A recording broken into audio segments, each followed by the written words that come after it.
भोपाल से प्रस्तुत हैं प्रादेशिक समाचार। नमस्कार, समाचारों के साथ मैं जितेंद्र रघुवंशी। पहले मुख्य समाचार।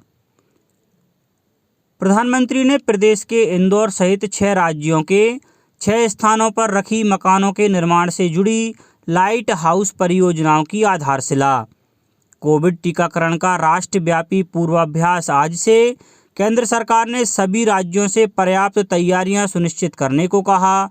जल जीवन मिशन के अंतर्गत प्रदेश के संपूर्ण ग्रामीण क्षेत्र को 2024 तक नल कनेक्शन के माध्यम से जल प्रदाय करवाने का लक्ष्य। और प्रदेश भर में नए साल का जश्न जारी। पिकनिक स्थलों, पर्यटन केंद्रों और धार्मिक स्थलों पर जाकर नए साल का आनंद उठा रहे हैं लोग।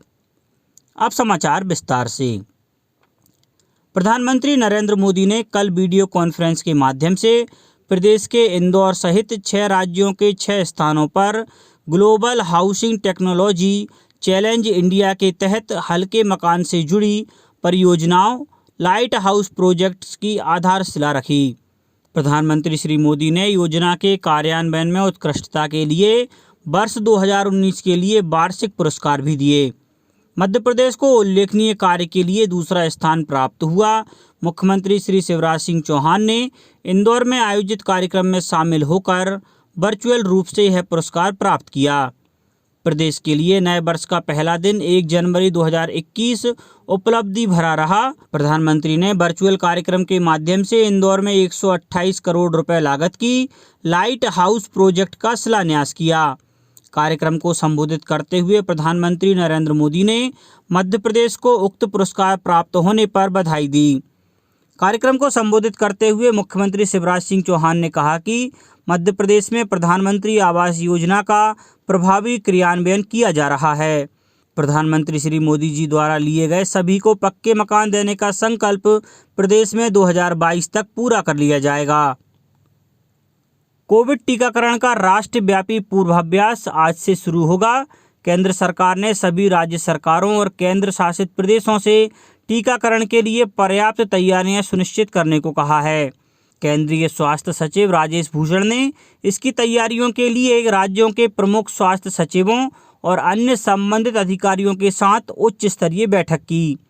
सभी राज्यों की राजधानियों में कम से कम 3 स्थानों पर पूर्वाभ्यास किया जाएगा।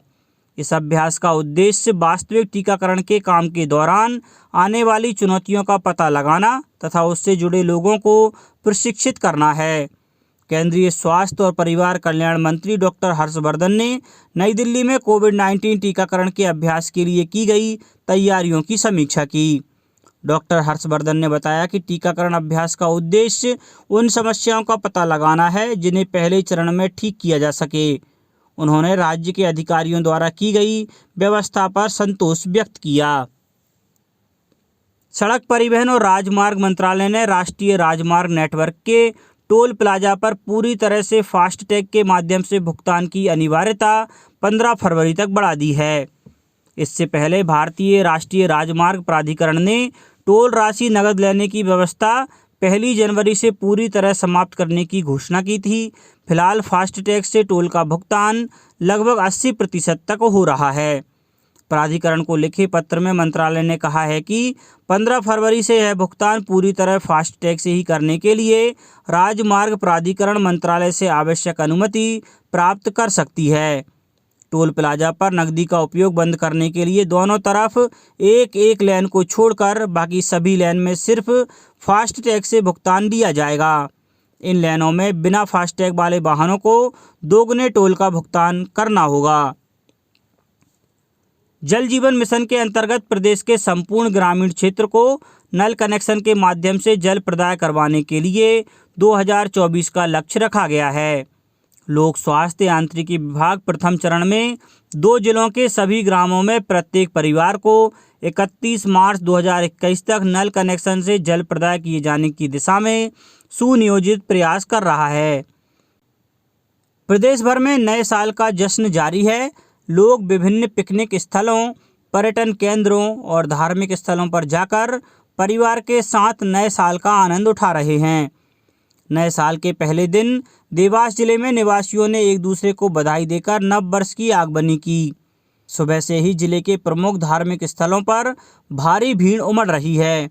देवास की मां चामुंडा टेकरी पर बड़ी संख्या में दर्शनार्थियों की भीड़ है। शीतलहर और कड़ाके की ठंड के बीच नववर्ष के मौके पर आगरमालवा जिले के नलखेड़ा स्थित पीताम्बरा सिद्धपीठ, मां बगलामुखी मंदिर तथा आगरमालवा के श्री बैजनाथ महादेव मंदिर पर सुबह से ही लोग अपने परिजनों के साथ भगवान की पूजा आराधना व देव दर्शन कर रहे हैं तथा नववर्ष की एक दूसरे को शुभकामनाएं व बधाई दे रहे हैं। नए साल के पहले दिन खुशखबरी मिली है। आर्थिक गतिविधियों में लगातार सुधार के कारण दिसंबर 2020 में 1.15 लाख करोड़ रुपए का जीएसटी कलेक्शन हुआ है। जुलाई 2017 में देश में जीएसटी लागू होने के बाद यह सबसे ज़्यादा है। इससे पहले का रिकॉर्ड 1.14 लाख करोड़ रुपए था, जो अप्रैल 2019 में बना था। अक्टूबर 2020 में जीएसटी से 1,05,155 करोड़ रुपए और नवंबर में 1,04,963 करोड़ रुपए आए थे। वित्त मंत्रालय का कहना है कि जीएसटी चोरी और फेक बिल के खिलाफ देश भर में चलाए गए अभियान के कारण भी कलेक्शन बढ़ा है। आखिरकार राज्य कैबिनेट के विस्तार का दिन तय हो गया है। शिवराज की टीम में 2 मंत्री शामिल किए जाएंगे। शपथ ग्रहण कार्यक्रम रविवार 3 जनवरी को दोपहर 12:30 बजे राजभवन में होगा। मंत्रिमंडल विस्तार की सूचना मंत्रालय से राजभवन भेजी गई है। इसकी पुष्टि राजभवन ने कर दी है। माना जा रहा है कि सांसद ज्योतिरादित्य सिंधिया के समर्थक तुलसी सिलावट और गोविंद सिंह राजपूत मंत्री पद की शपथ ले सकते हैं। वहीं मध्य प्रदेश के मुख्य न्यायाधीश मोहम्मद रफीक का शपथ ग्रहण समारोह दोपहर 2 बजे राजभवन में होना संभावित है। नए साल में प्रदेश के उन कर्मचारियों के लिए राहत भरी खबर है जो इस साल रिटायर होने वाले हैं। सरकार रिटायरमेंट के दिन ही उन्हें पेंशन सुविधा के सभी लाभ देगी। इस संबंध में वित्त विभाग ने सभी डिविजनल कमिश्नर और कलेक्टर्स को निर्देश जारी कर दिए हैं। इसमें कहा गया है कि रिटायर होने वाले कर्मचारियों की पेंशन संबंधी सभी दस्तावेजों को पूर्ण करें और रिटायर होने पर कर्मचारियों को पेंशन संबंधी भुगतान किया जाए। दरअसल हर साल हजारों सरकारी कर्मचारी रिटायर होते हैं, लेकिन अधिकांश के पेंशन प्रकरणों का निराकरण वर्षों तक नहीं होता। एरियर से लेकर नए वेतनमान की राशि के भुगतान के लिए बाबुओं से लेकर अधिकारी टाल मटोल करते रहते हैं। वित्त विभाग के प्रमुख सचिव मनोज गोविल ने पेंशन के प्रकरणों में कमिश्नर कलेक्टर से मॉनिटरिंग करने के लिए भी लिखा है, जिससे ऐसे कर्मचारियों या उनके आश्रितों को पेंशन के मामले में परेशानी न हो। इसके साथ पेंशन प्रकरणों के निपटारे के लिए लगातार वीडियो कॉन्फ्रेंस हो रही है। बता दें कि फरवरी 2021 तक प्रदेश के 4,000 से ज़्यादा कर्मचारी रिटायर हो रहे हैं। सरकार की मंशा इन कर्मचारियों को रिटायरमेंट वाले दिन ही सभी तरह के भुगतान करने की है। अब बात मौसम की। जिले में पिछले 4 दिनों से बादल आसमान में बने हुए हैं। इसकी वजह से शुक्रवार सुबह जहां धुंध व कोहरे ने नववर्ष का स्वागत किया, वहीं बादलों के चलते ठंड से हल्की राहत रही। मौसम विभाग का दावा है कि शनिवार से बादल और गहरा होगा। संभाग में कहीं कहीं हल्की बारिश भी हो सकती है। इसी के साथ अधिकतम और न्यूनतम पारा भी ऊपर चढ़ेगा। शुक्रवार की रात न्यूनतम पारा 10.2 डिग्री सेल्सियस रहा, जो गुरुवार के मुकाबले 0.2 अधिक रहा। वहीं अधिकतम पारा भी 23.8 था। अधिकतम पारा 25 डिग्री सेल्सियस तक जा सकता है। अब कुछ खबर खेल जगत से। भारतीय ओपनर रोहित शर्मा ने ऑस्ट्रेलिया के खिलाफ सिडनी और ब्रिस्बेन टेस्ट की तैयारी शुरू कर दी है। वे 4 टेस्ट की सीरीज के आखिरी 2 मैच में बतौर उप कप्तान खेलेंगे। इसकी पुष्टि भारतीय क्रिकेट कंट्रोल बोर्ड ने शुक्रवार को की। फिलहाल भारत और ऑस्ट्रेलिया के बीच यह सीरीज 1-1 की बराबरी पर है। रोहित 13 महीने बाद टेस्ट टीम में वापसी कर रहे हैं। अंत में मुख्य समाचार एक बार फिर। प्रधानमंत्री ने प्रदेश के इंदौर सहित 6 राज्यों के 6 स्थानों पर रखी मकानों के निर्माण से जुड़ी लाइट हाउस परियोजनाओं की आधारशिला।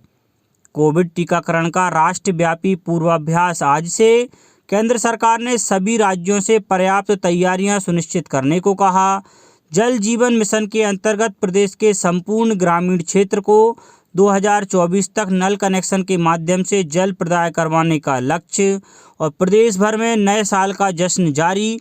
पिकनिक स्थलों, पर्यटन केंद्रों और धार्मिक स्थलों पर जाकर नए साल का आनंद उठा रहे हैं लोग। इस बुलेटिन में इतना ही। घर पर रहिए, सुरक्षित रहिए और सुनते रहिए प्रादेशिक समाचार। नमस्कार।